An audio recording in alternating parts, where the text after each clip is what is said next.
All right, guys. So some major news here with this interview with Jonathan Rogers of Path of Exile 2. And this is on Zizaran's YouTube. Want to check it out? He had interviews with him. We're going to find some more details about early access. Apparently, they're prepared up to 1 million players on early access. I think it's going to hit more than that, but we'll see what happens. Let's check this out and see what we find out. I might need to move my camera a bit, though, because see the way he's positioned up there. Um, and I don't know how familiar you are with World of Warcraft, but a big event there for me was the Gates of Ahn'Qiraj opening with like Mm-hmm. basically the server coming together and working on Right, right. something and that affecting like a little bit of the future outcome. So have you ever thought Right. of doing a league like that where the future of the league or how it goes core depends on how us as players perform during the league? As a quick example, like maybe we lose the war towards Yeah, Breach or we win the war and that like changes the future league. It's something that's interesting. actually a good I think we idea. did something like this before, but I'm trying to remember which thing it was. Like, I feel like Tempest had a mechanic like this, but maybe it was like really not obvious. Like, it's actually the kind of thing I am interested in doing. We just haven't really kind of ended up with a league design that kind of wanted to do it. Because you have to be really careful with that stuff that you don't, like, it can be frustrating for players just because, okay, probably not the thing you're referring to because that's the whole like coming together and actually like towards a single goal over the long term. But we've had a few mechanics where playing the league affected before. And I think Tempest was one of them where like I think it was that one where the more people who farmed something after a certain number of people had farmed it, it actually the mechanic moved us to another location. Oh, that's cool too. And yeah, so that was kind of interesting. But like I think that we sort of decided for that particular case that we weren't like that happy with it because I kind of had this thing of like the idea of unfairness of like oh you have to like someone says like oh this happened in the middle of the night, you need to wake up and do this, and so we kind of weren't happy with that. But I mean the thing you were saying there about the gates, I mean like that's pretty cool. I just like I guess you have to be prepared for like both outcomes and then exactly what you're going to do in both cases. Like it needs to actually feel like it had a meaningful impact. Yeah, but it doesn't have to be the follow-up league. Like it could be something that you do Right. half a year later or something. Like say you say that we have to kill like 6 billion monsters, and if we don't, like the league will be different. Right. But yeah. I guess I'm also kind of into the idea, although maybe people aren't, of like you create like a thing that once you've achieved it, unlock something for all players. Like that kind of stuff could be potentially fun. So I mean, there's stuff you could do there. But I don't have any plans for it in particular. Like I haven't actually thought too much about this kind of stuff. But yeah, like, Come on, Rogers, come on. The next league design for sure. Nice, cool. So I have a few questions about stash tabs. The first one is for things that don't have a PoE2 equivalent, like let's say Blight, right? Are we just not getting a tab at all, or are we going to instead get like a regular premium tab or something like that? Good question. Yeah, so currently you don't get anything, and basically that's because we still want to be able to potentially add that content later, and then at that point that tab will be for that league. So if we gave you something now, then we'd have to like I guess read only the other. If we gave you a bonus tab now, we'd have to like give you a read only one or something like that. And effectively, the main thing is that we're trying to just make it so that currently you don't get anything, and basically that's because we still want to be able to potentially add that content later, and then at that point that tab will be for that league. So if we gave you something now, then we'd have to like I guess read only the other. If we gave you a bonus tab now, we'd have to like give you a read only one or something like that.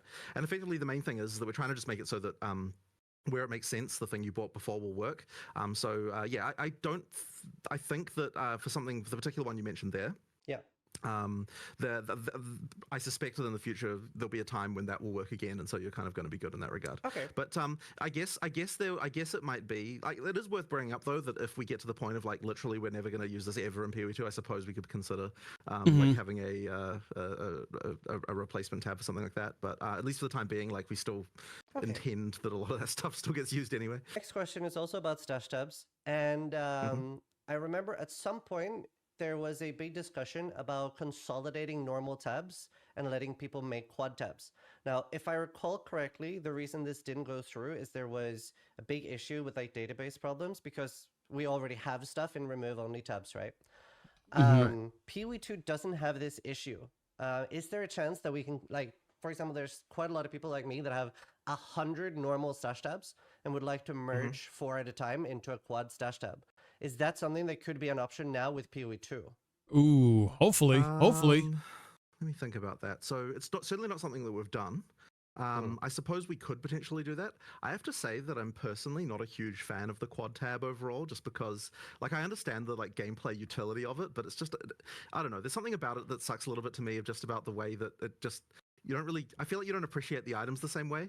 Now, admittedly, if you're just playing the game and you're like, you know, like you don't care about this at all, right? Like, I understand that you don't, and so it's fine. We've got that option. But yeah, it's just one of those things that I've kind of never really loved about it. Like, it kind of makes the items just look a bit lame. But wow, as I said, I understand that in practice, like for a gamer, it's like you don't care about this. Yeah, like I guess it's one of those. We haven't done this. I guess we theoretically might be able to do that, but yeah, as I said, so a 50-50 on this even happening. And the next question is, we've seen on the PoE health bar that there are numbers now, right? So we have basically damage numbers in the game. So I wanted to bring up, have you thought about letting us have a literal target dummy? Ooh, okay, yeah. For sure. The concern that came up the moment we discussed the target dummy is, okay, what resistances does it have? What, like, you know, like what like all this kind of stuff. Like basically they'd have to be state, like how much armor does it have? How much evasion does it have? Like all these things. And so then we started getting into, okay, like you'd have to have some way to set these values, right? You'd have to be able to be like, okay, I'm going to set up a Capcom does it with Monster Hunter though, or whatever, to simulate whatever boss it was. And then we're kind of like, okay, should we then have a thing where you can like select, like, okay, here's a boss that it's going to be equivalent to, and then like that would be how we could to do stuff like this. And then we're kind of like, well, hang on, at some point you just got the actual boss itself, you might as well just use that. And then we're kind of like, well, like maybe the target dummy kind of then is like not quite of like, it starts to lose its utility. It sounds like Jonathan, when it comes to like a training dummy mechanic or whatever in the game, he's kind of overthinking it. Like, it's not that complicated, and I feel like, I don't know. It might be a little difficult to implement, because I know game development is difficult and challenging, but I mean, you got Monster Hunter Rise. I think World did this as well. Like, Capcom's done it where they actually have like a training dummy type of thing in there. I think what F14 has something like that as well. And other games do it well, or do it as well. And it's not super complicated. You can kind of just test out like your weapon or build real quick on there and see the damage. So I'm not entirely sure why this is such a big dilemma for them. When, yeah, I get what you're saying about the whole, you gotta figure out resistance when I, but like, maybe just develop a dummy of each resistant then at that point. I don't know, but maybe that's too much. I don't know if it's gonna be too much work for the infrastructure. It just seems like he's, I don't know, reacting or acting like it's such a detriment to the core game, where you can just like, it's like, dude, just let us as players go practice real quick with a training dummy of like what weapon we want to use before we go out and test on like enemies and, you know, possibly get wrecked. I don't know. It's kind of weird how he's, I mean, I kind of get where he's coming from, but at the same time, I think he's just overreacting about it, or I don't know, stressing out too much. Then, you know, so the whole chain of reasoning kind of came from all of that stuff. Like, I do understand like where you're coming from though, if you're saying that's not good enough. But, I think you're overcomplicating it a little. Yeah. Right. So you reckon target dummy with no stats, so then you're good? Literally a target dummy with no stats. Like, and like, if you really, like, if you target dummy no stats, you're good. You could even have two, right? One that's the equivalent of like, let's say Shaper, right? Or literally just like one boss and one normal monster. But even if all you give us is a target dummy with no resistances and no nothing, that is like already a lot better, in my opinion. Yeah. Right. I mean, I'm definitely like, I'm actually kind of like probably fine with this, but like, as I said, the main concern was that, so it's funny because like anytime you're discussing a feature like this, there's always all the questions of like, okay, so then what are people going to immediately ask for the moment we add this? And so that's how we end up down the path of like, oh, it's like going to require this or this or this or this, and then all these things. Then that suddenly the feature is killed because of like the feeling of over complexity. So what the hell? Why would a training dummy get so complicated with a no stat training dummy, and then like say you have a second one with stats on it? Why would I get so complicated to the point of this level? It bro. It's a simple thing. Other games have done it, dude. Okay. All right, Jonathan. Like, I don't know. And then like, it definitely depends on how many people are vocal about that stuff. You know, maybe it's a minority, maybe it's not. I don't know, guys. Let me know what you think about that part. But that just sounds like really weird to me. I guess that's just sort of explain like how that sort of stuff occurs. But yeah, I mean, look, if you're saying it's fine with no like with no stats at all, like maybe it's something we could consider doing. Like I'm not really opposed to it, to be honest. So basically, yeah, so you can't portal out of boss fight. This was something that we tried for a while to make it so that you could portal out of boss fights, like, but like, you know, with timers and stuff like that. But eventually we're just kind of like, you know what, why are we even trying to do this? Let's just completely ban it, and then that way we don't have to worry about like all the potential kind of like rules and weird stuff about like, oh, you stand at this location, the boss can't hit you, like random stuff like that. Like it just okay, I get why. Yeah, I get a that. lot of potential exploits.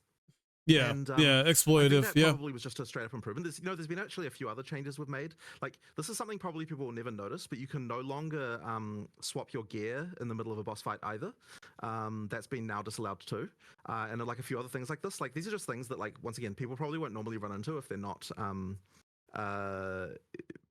trying to do some kind of exploit, but effectively, like, we just want to make sure that, like, when you're actually in for a boss fight, you actually have like a proper experience. Like you have to actually overcome the boss without some kind of weirder forms of cheese that you might otherwise try to do. So what happens if let's say that a hardcore player goes in, they get 60% through the fight and they realize they can't do this? What happens if they log out and wait until the next day? So you can always log out, like resurrect at checkpoint effectively, or like log out and or log out and just wait for time. That's so, like, good. It's possible to get out of a boss fight, right? Like you're not locked into that forever. So that being the case, like effectively, like, you know, like if you know that you can't do it, you can get out. And this is sort of an interesting question, because I know there are people who are kind of be like, oh, it would be nice if, like, once you've decided to do something, you're kind of committed to that action. But I just think that we probably didn't want to really go down that path, because it would mean that, like, I feel like that would kind of probably feel a bit bad, I think. Okay, and, like, so the concern then, so just so I'm understanding, so from the first thing you said, I was under the impression that if I go into a boss fight, let's say I'm going to fight the Shaper, right? Either the Shaper dies or I die, but then that's not the case. No, that's not the case. So you can actually, like, you can bail. That is the case. You can't portal, but you can choose to restart at checkpoint or like log out to back. Like that's good. He's at least giving that option. So if you just Alt F4, right? What'll happen is when you log back in, you'll be in exactly the same place you were, which is like, but that's more that the feature there is more about, like, trying to make sure that you don't, like, lose your place when you're just playing, right? And you disconnect for a reason. But if you want to choose to leave the fight, you can decide to do that. Like, that is okay. And just another thing with that, by the way, is, like, I believe that the feature where if you lag, that the game gets paused, I believe that did get done, which means that even if you just have, like, internet lag, the actual server will pause while the lag is happening. So then, regardless of whether you get disconnected or not, you're not going to die during the middle of an internet lag spike. And I believe that it might be like 100 milliseconds or something like that. Is like basically, if your client's not responding for that amount of time, then effectively the whole instance just pauses, and we're like, we'll just wait until you're good before we keep going again. That's very good. So that's how that works, basically. But yes, you can leave. Yeah. So could you walk me through the difference real quick? So will I have to log out and wait 15 minutes, or will it be hitting escape and then clicking like leave fight? Yeah, so if you hit escape, there's a button there called respawn at checkpoint, and effectively that will just mean that you can, at any time you can choose to do that. Now, obviously, the concern with that, like, and we've actually discussed this quite a lot internally about, like, should that be okay? Because there was, like, a whole discussion with this of, like, the fact that there's just a button you can do to press this kind of, like, would mean that, like, it's like, even if you see, like, a slam coming, you'd be able to, like, push escape and just, like, push that button before it arrives. And that is the case. But the thing is, if we required you to log out and wait 15 minutes, that would kind of be lame too. Like, I don't really want to, like, and the counter argument to that one was like, oh, but, like, that's at least more friction to actually doing this. And it's like, well, yeah, but then do you really want the strategy to be that you have to log out and wait 15 minutes? Like, it's just kind of lame. So in the end, we kind of decided to do the more, I guess, what I would call player-friendly thing of just, like, you know, that option is there for you. You can leave if you want. So effectively, in some sense, I suppose you could say that that's kind of equivalent to the old F4 you could do in PoE 1. But you know, it's that's kind of where we ended up anyway. So real quick. So yeah, basically, you can't pour out of bosses, but they have a game feature where you can hit escape, click restart at checkpoint, essentially, I guess, going to a checkpoint right before a boss fight starts. This is really good because let's say you try to boss fight out, you're getting your ass kicked, right? You don't have a good build as you thought you did or whatever. And instead of just dying there and possibly have to work your way to unlock the boss again. Because I know there's like these pinnacle bosses. I'm not too sure if that's the same for there too, but I'm hoping that is the case where basically when it comes to the pinnacle bosses that you take on, which is like the end game, like the toughest of the toughest, the hardest bosses in the game, basically at that point, you can restart a checkpoint. Like if you just hit escape or whatever and just go restart checkpoint to restart at the checkpoint before the boss fight starts. So if you need to go adjust your build real quick or something like that, that'd be dope. And it sounds like that's gonna be throughout the game. Pinnacle boss fights might be slightly different though. Let's see if he talks about that. So just to confirm, this does not kill you on hardcore, right? No, it doesn't. Sorry, yeah, it doesn't. Mention, by the way, that there is a very old League flag. I don't know if it's exposed on the private League interface. It probably isn't, honestly. But there's a very old League flag that actually does enable a timer when you disconnect before you actually get disconnected. So if we wanted to run a League that had that functionality of where like you have to commit to everything when you do it, like because you'll stay in game, we actually could turn on a flag that would allow that. So I don't know if you ever want to run a gauntlet like that sometime, where you actually have to you have to commit to something like that, because it is possible to turn on. Yeah. So that's something we could do. That'd be perfect. Okay, so they might add a gauntlet mode. Interesting. All right. A quick question as well. In PoE 1, we have the 6-second disconnect timer. Is that accounted for with the 100 millisecond lag thing you talked about? Okay, so effectively the 6-second disconnect timer is still like that is just like after 6 seconds of like you not being in game, then we just terminate the socket and you're gone. But because of the 100 millisecond pause thing existing now, effectively the 6-second thing doesn't like really matter anymore, because it's only important for, like because the instance is frozen anyway. So all that's doing is just making it so that like look, at some point we have to give up on the fact that you're not going to actually be able to come back again. In theory, we could actually increase that time now, because like there's really no downside to it being that long, or even longer, so that would give longer for the internet to recover. But I mean, I guess we just haven't kind of done one thing or the other. But the thing that's going to matter to you really is just the fact that after 100 milliseconds, instances paused, you're not going to die. And how long it takes before we like actually time your whole connection out is kind of not really as relevant anymore. Awesome. Existing. They don't have enough bandwidth for microtransactions. That's insane. If we had infinite resources to make that stuff, I would absolutely do something like that. I think that's pretty interesting. So it's just a question of where we get the time. Sweet. How do character names work? Is it the same as PoE 1, or is it #1254 where multiple people can be the same name? So obviously, like our accounts are hashtag now. Are our names still unique? So we decided to just keep the names the same way they worked before in PoE 1. Okay. For now, at least. And the reason why is because, so with account names, you never really have to refer to account names very much while actually typing. Yeah. So that we wouldn't have had to worry about all the concerns that come around having to like know people's discriminators and having to like, worry about all that sort of thing. Yeah. With character names, there's a few other details. So one of them is that they expire. So you don't have the problem where the space just exists. I assume you knew that about character name expiration. Because I thought that was just done in waves. It's not done in waves. So effectively, 1 year after the character name after the character has not been logged into, it goes into a pool of names that someone else could create. Really? And if they then do that, then the name gets expired for you. So effectively, like over time, like names will free up again. So that's the way that works. It's interesting. As I said, it's just as soon as you haven't logged into a character for a year, that's when a character or the account. The character. Wow. Okay. So I believe that's probably actually a really good way to handle that. It's been a little while since I thought about this, but yeah, I'm pretty sure that's the way that one works.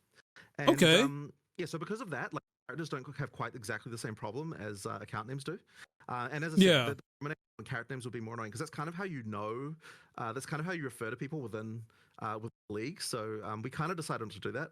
That being said, if it became like a real problem, I'm open to the idea of doing the whole discriminator on character name thing. It's just that it would mean that you'd have to then have a situation where it's like whenever you're doing a whisper, you'd have to like know, like, because you have to have like autocomplete for this, right? Like you can't have discriminate autocomplete, and then that means you have to have all the whole thing of like, okay, are they in your friends list? Are they in the guild? Are they in your party? Have they talked to chat recently? Right, have exactly. They you recently? Like all of that stuff would have to go in the pool of things that you autocomplete for. And I mean, look, it's like how Discord used to be, right? When it had stuff. So there's basically just a bunch of work that you'd have to do there. And I mean, we could do that stuff if we felt like we needed to, but we're going to try without for the time being, and see how that goes. And like if it's like a real problem, then we can always always change it. Fair enough. Yeah. Another question with that are, like, for example, I have the name Zizarin right now in PoE 1. Mm-hmm. Will I have that in PoE 2, or is it like fresh start from everyone, and there will be a character in PoE 1 and a character in PoE 2? Yeah, good point. Yeah, so good question. Characters are separated in PoE 1 and 2. The databases are just completely independent. So you'll have to race to get that one, I guess.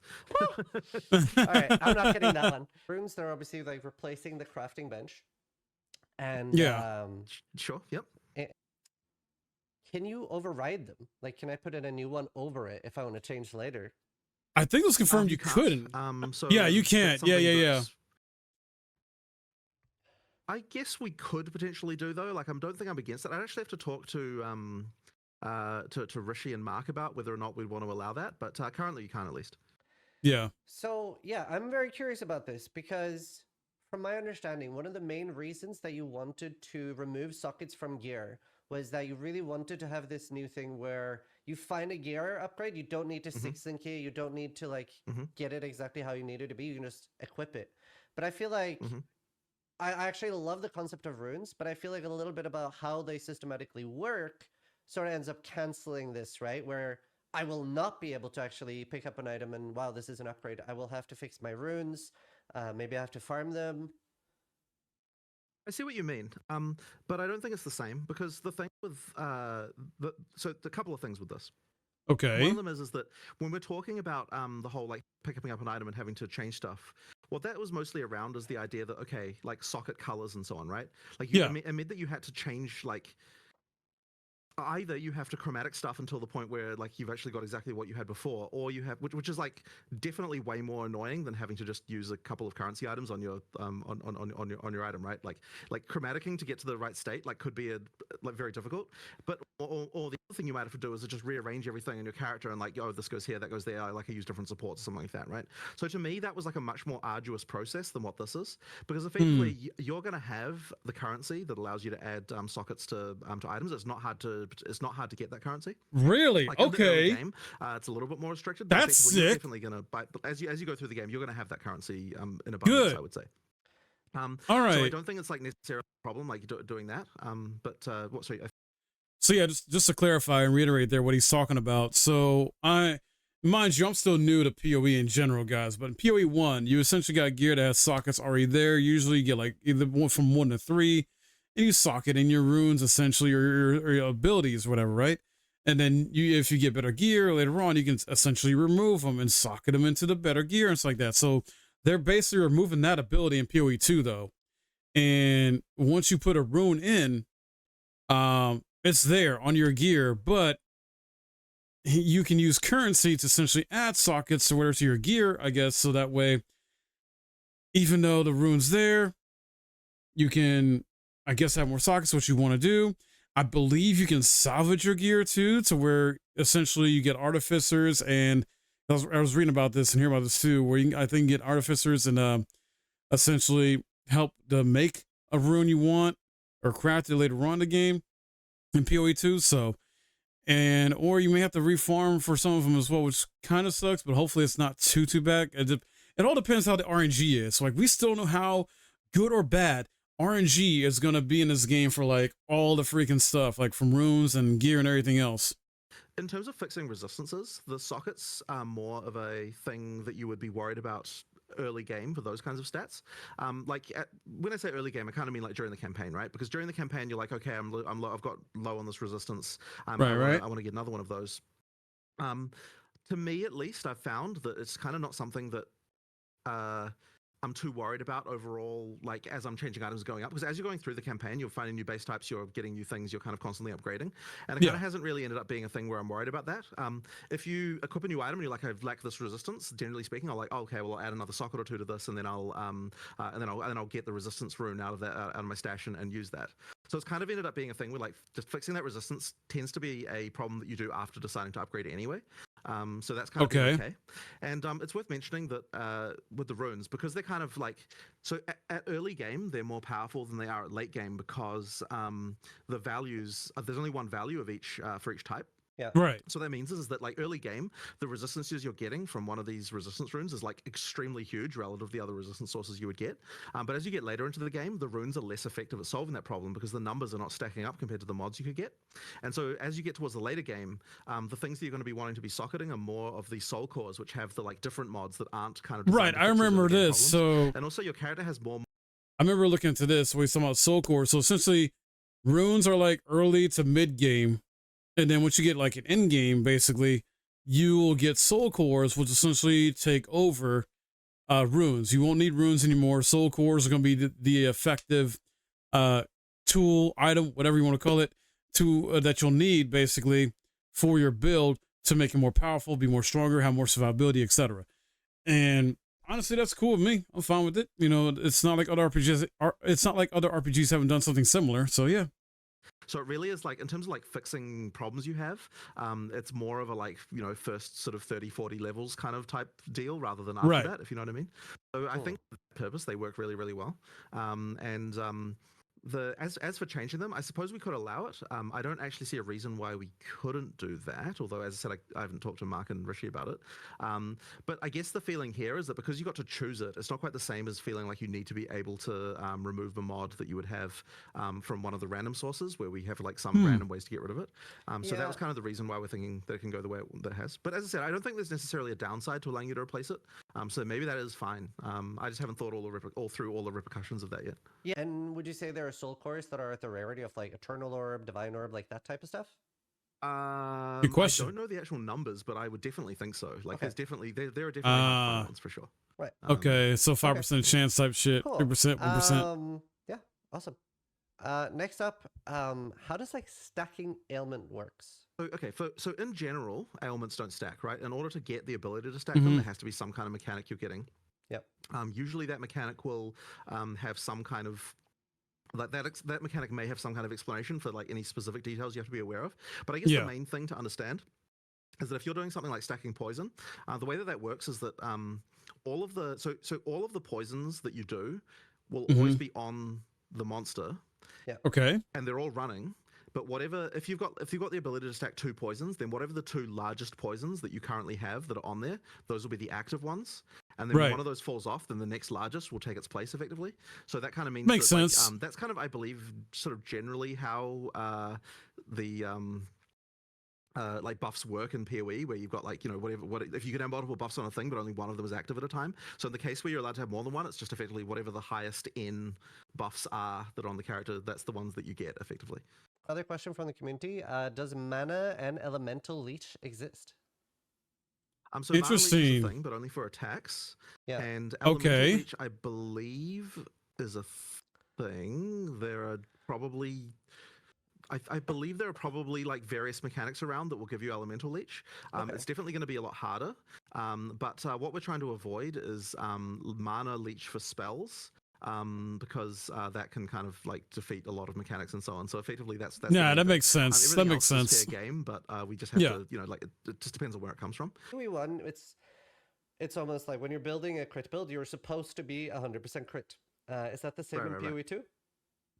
I would say that it's kind of more like earlier PoE1, how it used to be, where it's like you can get there with various mechanics, but I would say that it's like it may not be the most optimal thing to do, just because like the stuff you're sacrificing might be too much in order to do that. Yeah. Especially when you've got like conditional crit mechanics. Getting to 100% isn't so bad, but like you're not always going to be meeting those conditions, if you know what I mean. True. So, yeah, I would say that like we've tried to kind of keep things a little bit more in line in terms of having more like. As I said, just like the controlling the sources a little bit better and kind of making sure that like getting to 100% is actually like.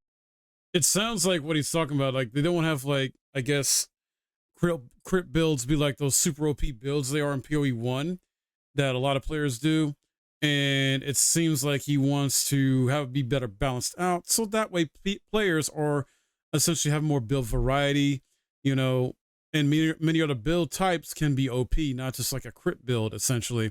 Or crit build isn't one of the OP ones. You got other builds that are like OP as shit too, basically. At least that's the vibes I'm getting from what he's talking about. I imagine the sort of expected crit would be a bit lower than that, and trying to increase beyond that is kind of not hugely valuable. This is actually part of the problem. So we actually reversed that decision and moved the crit stuff back to be suffixes again, And we've kind of tried to make sure that the suffix Oh, pool is actually reasonable in other ways for the other builds, like making sure that the suffixes are actually like make sense, and there's powerful versions of like ideally it's like there should be there should be a level that each suffix can get to that is exciting. right. And so like the question we have to ask ourselves is like, what is an amount of strength that if you got that on a as a suffix that you'd be excited about that? Yeah. And so effectively, like we're trying to make sure that there's actually like at the high end there are suffixes that are actually really good.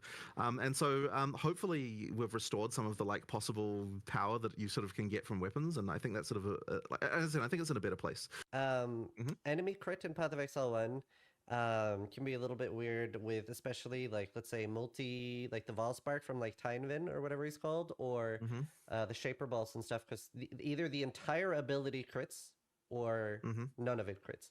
Is enemy crit functioning similar in PoE 2, or is it to the individual projectile?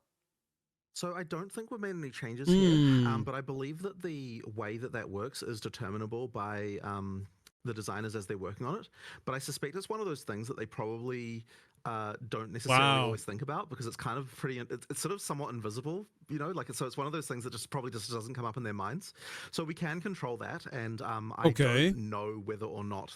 And as I said, the system works fundamentally the same as PoE 1 did. I just don't know whether to what extent they've actually like used the features that allow them to control one of the So other. we don't know how much crit damage we're going to receive from bosses. Got it. I'm a big fan of like everything being static, right? And like not having mods and not being necessarily variable, because like there's some abilities that like, you know, you're basically effectively mathing out what you can tank, and then suddenly they knock you with a big crit, and you're like, oh, never mind. So yeah, I'm just curious how you feel about that, like mods and crits on bosses. Yeah, I'm just thinking about, well, okay, so mods.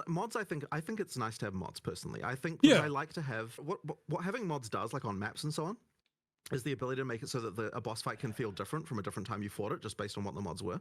Sure. So I think that stuff's important.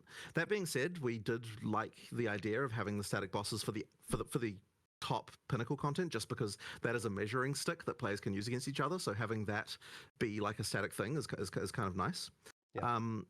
So that's why I like the mods. As for the crits, I can see your point for sure. Like that is an interesting point. Like, should we crit at all for bosses? Yeah, I was just curious. I guess I honestly don't really have an argument for why they should, to be honest. I guess the main thing would be just to make sure we've got enough variance, but then the answer would be, well, why do the players probably don't want the variance? True. Yeah, some players won't. I find that to be interesting. It's not something that I've really thought about too much, I have to admit. Yeah, like I see your point about not wanting to have the crits for sure. A lot of people are curious about support characters and how they fit into Path of Exile 2 for those that want to play with their friends and make OP combos together. So I would say it's sort of interesting, right? Because what we don't have is the support character in the way that PoE 1 had it, where it was like just a literal kind of AFK. Well, not, you know, you walk around behind them, you don't really do anything. So I would say that, like, for that, like, we still have things like that. Like, you've got scepters and stuff like that that can give people bonuses. But I would say that support characters in PoE 2 are more along the lines of, like, I'm debuffing monsters actively, or I'm setting up things that don't need to worry about the damage. In order for someone else to take advantage That's of them. Cool, actually. Like set up traps or something like that? You can make a support character that's going to, like, ultra slow all the enemies. You can make a support character that will do things like place objects that other people can use, or or for example, like make a character that's like armor breaking lots of monsters so that other people can take advantage of that, things like that. So I'd say that, like, that's kind of the role of that kind of stuff more. But what we don't have is just like, I just reserve everything, and, like, you know, I'm just like an aura, like just a bunch of auras on my character, and that's kind of all I'm doing. So that's the kind of thing that we don't really have in the same way. Talk about respeccing ascendancies. I don't know if that's something you've like thought about or talked about more after the podcast with I believe it was Unfortunately, I haven't had a chance to talk more about this. But I mean, look, as I said, it's still on my mind as something that I know players are concerned about. So, like, we'll definitely have another conversation about it for sure. Yeah. He's not going to answer about respeccing. Perfect. Wow. Yeah, I'm obviously very pro respeccing ascendancies. Dodge that question. My argument, how much more rewarding should a difficult map mod like, you know, penetration or something like that be compared to chill ground or monster variety? So I believe that so It's a very different situation in PoE 2 than PoE 1 for this stuff, because the Yeah. rewards from difficult mods are not necessarily like the rewarding part of the map mods, because we've got the thing with the prefixes are like the rewards mods and the suffixes are the like bad mods. It means it's kind of separated those two things out a little bit more.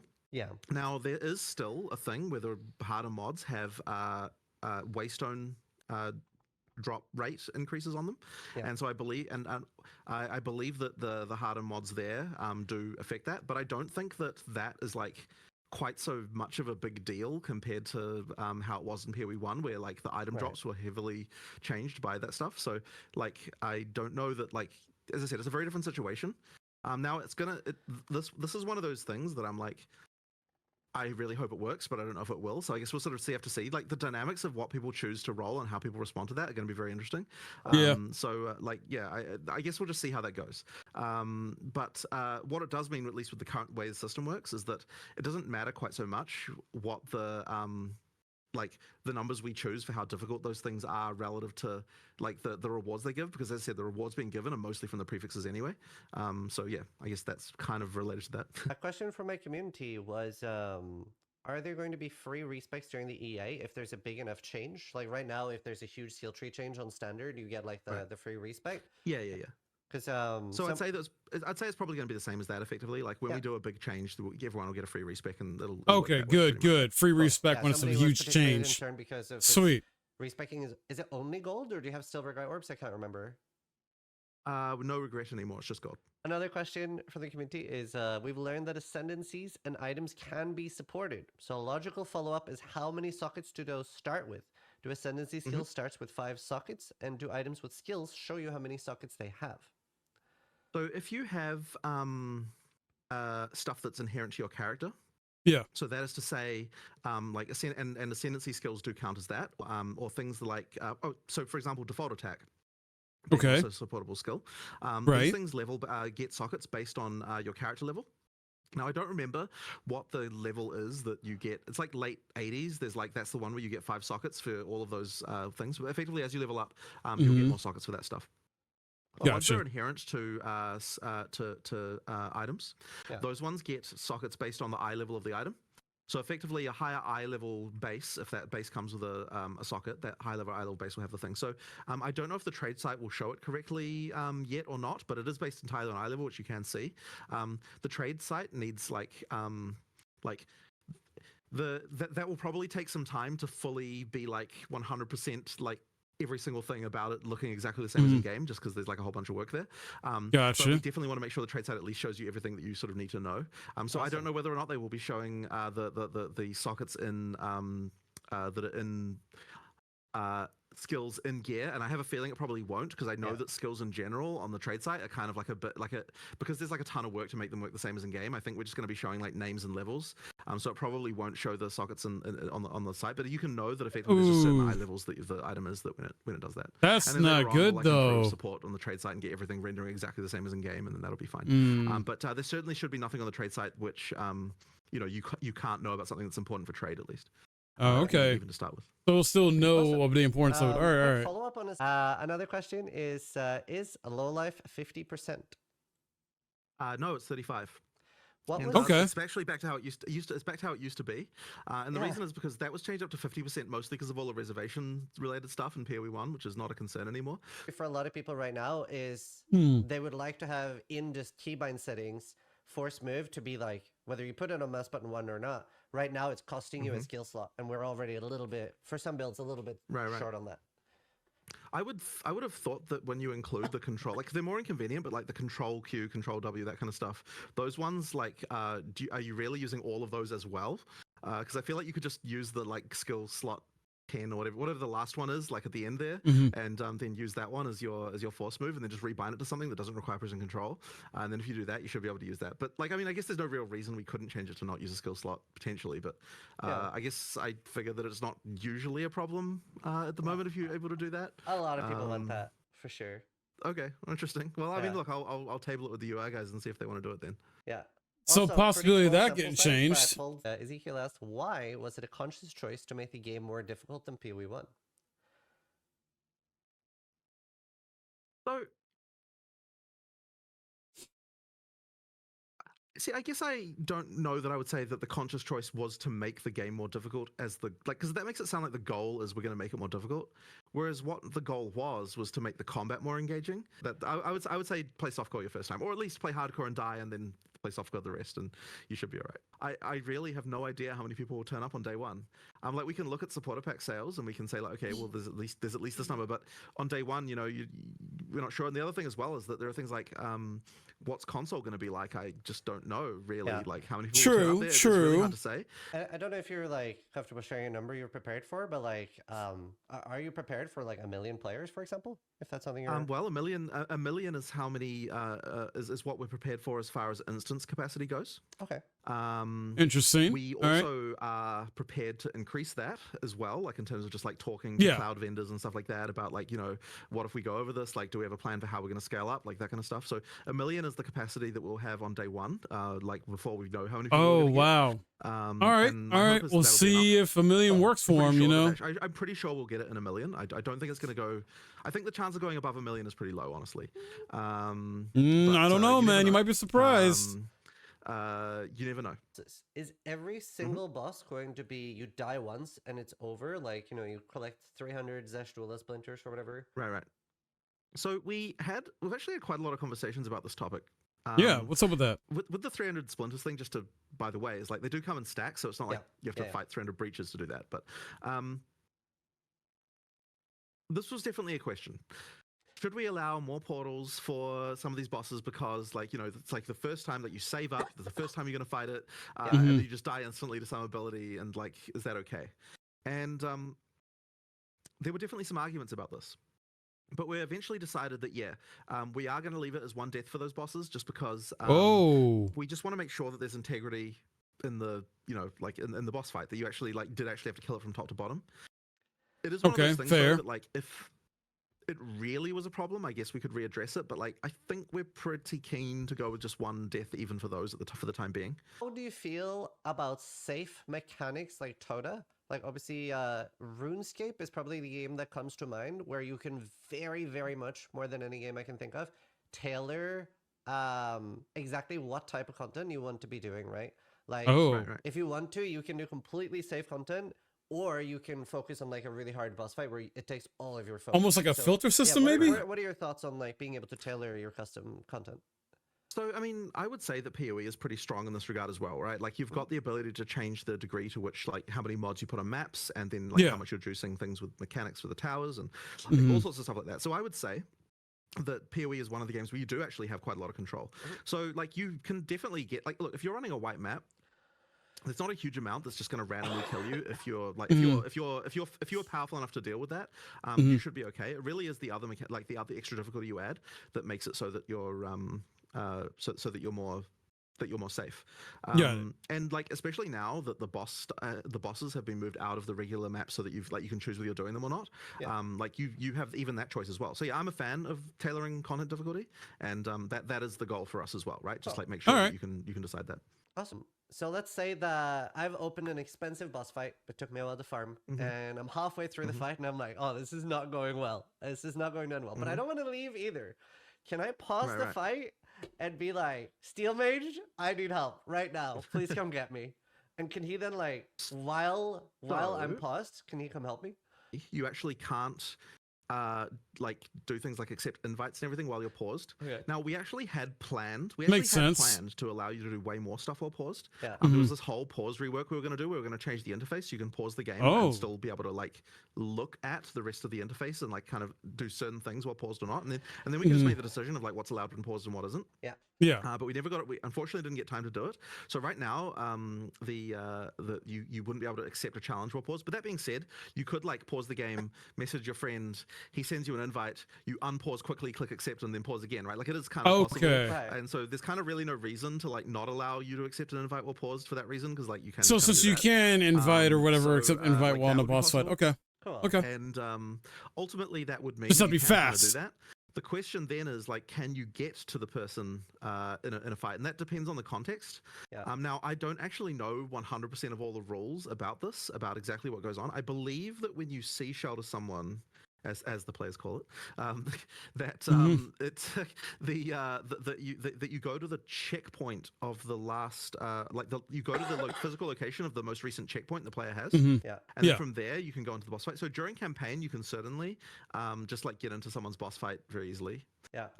What I don't know is what the situation is with regard to maps and exactly how that works. So I would have to check on that to work out exactly what you could do there. I am sure there's going to be all sorts of like exploits and like random issues around pausing and checkpoints as well, and like all of those things. Like I just have a feeling that there's going to be stuff. Like we obviously do our best to think of these, but I'm sure there's going to be some but stuff. players are going to find a way to cheese and exploit shit. But as far as I know, you can do that. I believe. So I'm pretty sure what should happen is, I think that for maps, the last checkpoint is like still in the map room. Because there's no checkpoints in map. So I'm pretty sure what would happen is they'd go outside the map, they would be standing where the portals are, and if there's a portal available, they'll be able to go through that portal. And so if you moved the portal close to the boss fight before you went into it, because you can't use the portal while in the boss fight, then that would mean they'd be outside the boss fight. And so long as there's a way to get into the boss fight after the fact, it should work. So as far as I know, that should be how it works at the moment. Factor authentication, is that something we can see improvements of in PoE 2? So this is one of those things where like it's trivially easy to add two-factor authentication. The hard part is all the support policy around what happens when people lose their second factor. And it's like... True. He's not wrong. Like, okay, so like how do you verify someone who's lost the second factor? And then like that's a whole thing that's all drama around this. And then like you...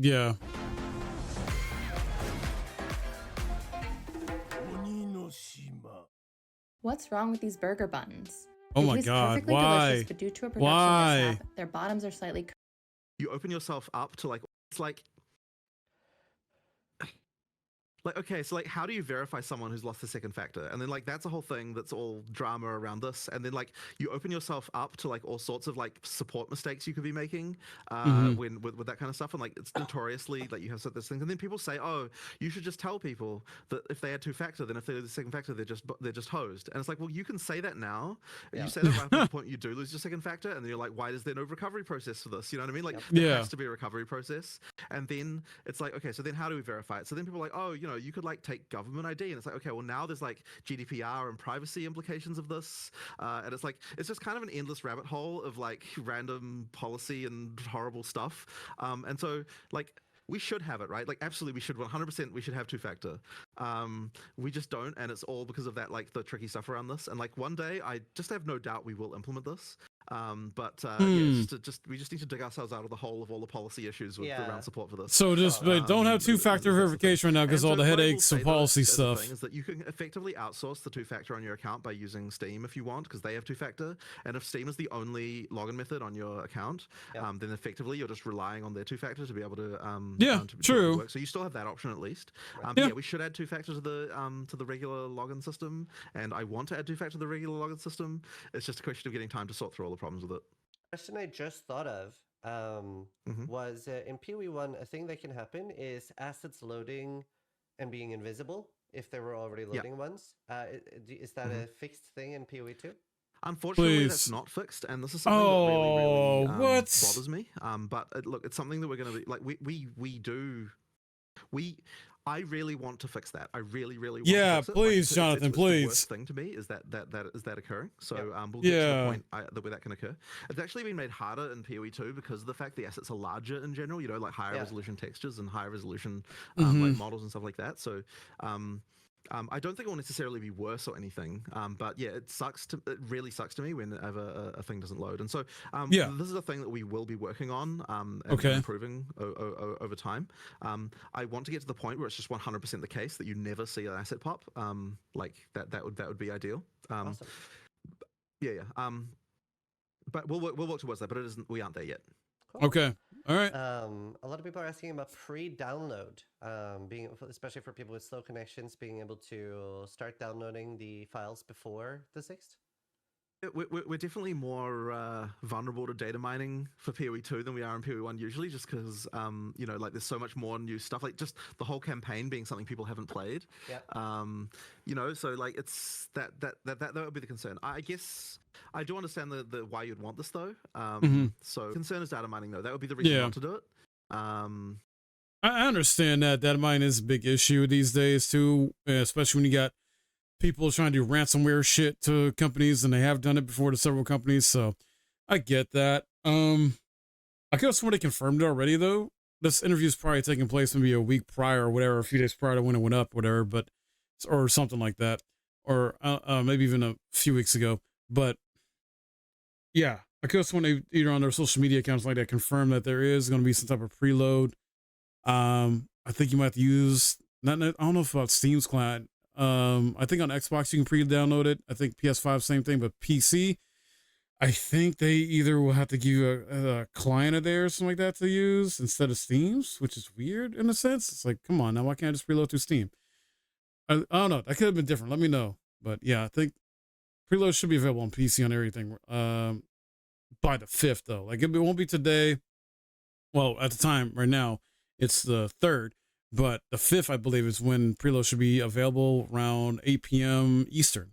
Are there any particular large engine changes with PoE 2 that allows you to do something that you've always wanted to do in PoE 1, but you weren't able to? So most of the changes, like engine-wise, are actually on PoE 1's engine because we wanted to merge them so that we can make all the assets transfer. Yeah. Probably one of the largest changes that is different between PoE 1 and 2 is the global elimination system.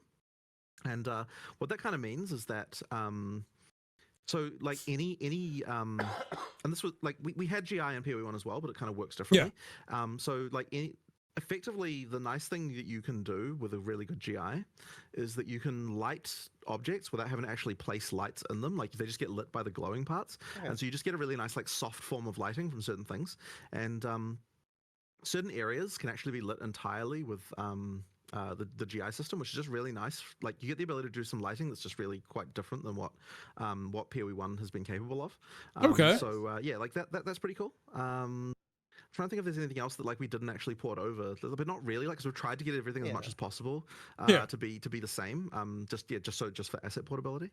There's quite a lot of stuff to do with like one of the engine features we have is the ability to read this is like real technical stuff, but to read the material that's on the ground and use that in the shader of a thing that's sitting on top. Yeah. And that lets you do things like, for example, we use that in the, the bear slam. Yeah. When the bear does a slam, like the actual ground that's under the bear, like the chunks of rubble that come up are like red from the ground that's actually there. Mm-hmm. So that kind of like fits to the area. So that's kind of cool. All right. And there's a few, that's actually used quite a lot, like in more subtle ways. The bear is like really obvious because it's like big chunks of terrain that kind of come up. So that's like another one. That's very cool.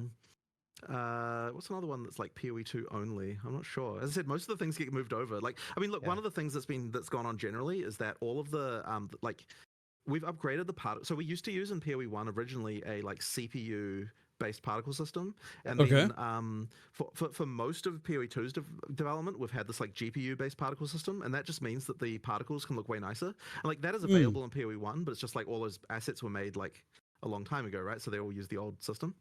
So like just what we're doing with particle systems now is just like way cooler, in my opinion. Like just like a lot of the graphics, like there's stuff like the particles will respond to like wind in the environment. So like if you have like explosions, you can have like wind events on the explosions that will cause like other particles that are around to just get pushed away and stuff like that. Like there's just like little cool things like that. That's awesome. Okay. I don't know. There's just like there's nice little touches, but as I said, all that stuff is theoretically available in PoE 1. It's just it would require us like redoing a bunch of effects to actually take advantage of it. True. Yeah, they have to redo some stuff. Yeah, probably some of the newer stuff in the leagues probably does, but most stuff isn't that. So long ass interview, almost 2 hours. We really got a lot of confirmation on many things here, from how guilds will work in PoE 1 versus PoE 2. They don't transfer over. It means the guild tabs or stashes don't transfer over either. Character names, you will essentially, you can't have the same character name in PoE 1. You have to have try to make the same name PoE 2 for your character and grab it as soon as you can.